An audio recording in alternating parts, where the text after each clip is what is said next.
बिस्मिल्लाहिर्रहमानिर्रहीम। अस्सलाम वालेकुम रहमतुल्लाह। आप देख रहे हैं हमारा YouTube channel biochemic and homeo treatment by doctor Israr मौलाना।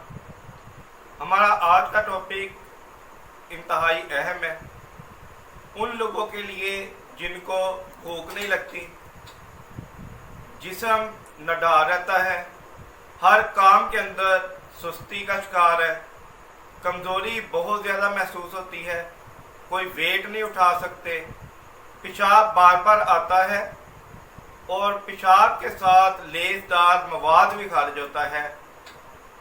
इसको कहते हैं स्पर्माटोरिया यानी कि जरियाने मनी।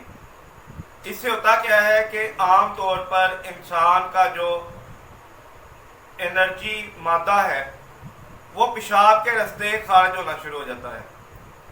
खारिज होते होते होते होते आप इंतहाई वीक हो जाते हैं, जिसकी वजह से आपका किसी काम में दिल नहीं लगता, चिड़चिड़ापन हो जाता है, वीक बहुत ज़्यादा है, भूख प्यास नहीं लगती आपको।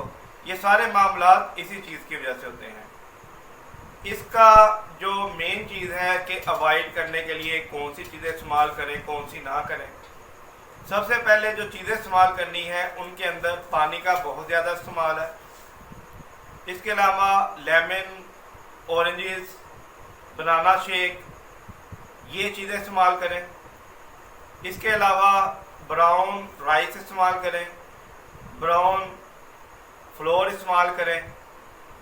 आपने जिन चीज़ों से अवॉइड करना है उसमें तेज़ मिर्च मसाले हैं, फास्ट फूड है, और इसके अलावा जो वाइट राइस है वो इस्तेमाल नहीं करने, रेड मीट इस्तेमाल नहीं करना, चीज़ इस्तेमाल नहीं करना, बटर इस्तेमाल नहीं करना।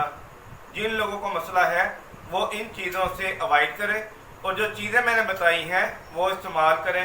ये उनका एज ए फूड ट्रीटमेंट भी इस्तेमाल होगा। इसके अंदर जो ज़्यादा चीज़ें बनती हैं ट्रीटमेंट के हवाले से वो ये है कि आप में अगर ये तमाम अलामात पाई जा रही हैं तो आप क्या करेंगे कि होम्योपैथिक जो तरीका इलाज है जिसे हम नेचुरल ऑफ क्योर कहते हैं उसके अंदर इसका बेहतरीन ट्रीटमेंट मौजूद है। यही चीज़ जो है ये आगे जाकर आपके इनफर्टिलिटी का भी मसला यानी कि बांझपन का मसला भी बनाती है, जिस्मानी कमज़ोरी भी करती है, जिस्म वीक जैसे मैंने पहले अलामत बताई। ये तमाम चीज़ों की तरफ इंसान को लेकर जाती है। बेहतर यही है कि अगर आपको इस चीज़ का मसला है, आम तौर पर हमारे जो नौजवान हैं वो इन चीज़ों को डिस्कस नहीं करते किसी से, सुकून के साथ अपनी ज़िंदगी गुजारते जाते हैं और इस बीमारी को पुराना करते जाते हैं। जितना मर्ज पुराना होता है उसको ट्रीट करने में उतना ही टाइम लगता है। इसके लिए होम्योपैथिक तरीका इलाज बेहतरीन इलाज है, जिसके अंदर आप सेलेनियम इस्तेमाल कर सकते हैं, 30 ताकत के अंदर एवना स्टाइवा इस्तेमाल हो सकता है, मदर टिंचर के अंदर कास्टिकम इस्तेमाल कर सकते हैं, 30 पोटेंसी के अंदर। इसके अलावा एग्नस कास्ट एक मेडिसिन है जो 30 ताकत के अंदर आप इस्तेमाल करेंगे तो इस मर्ज से मुकम्मल तौर पर निजात हासिल कर लेंगे।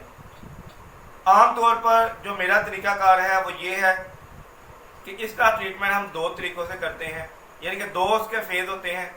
पहला फेज़ ये होता है कि उसके अंदर हम इसको रोकने की अद्वियात इस्तेमाल करवाते हैं।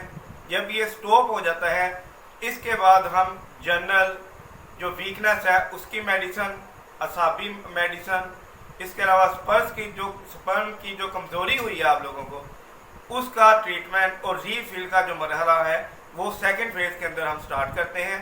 इससे मरीज़ मुकम्मल तौर पर सेहतयाब हो जाता है। हमारे चैनल को सब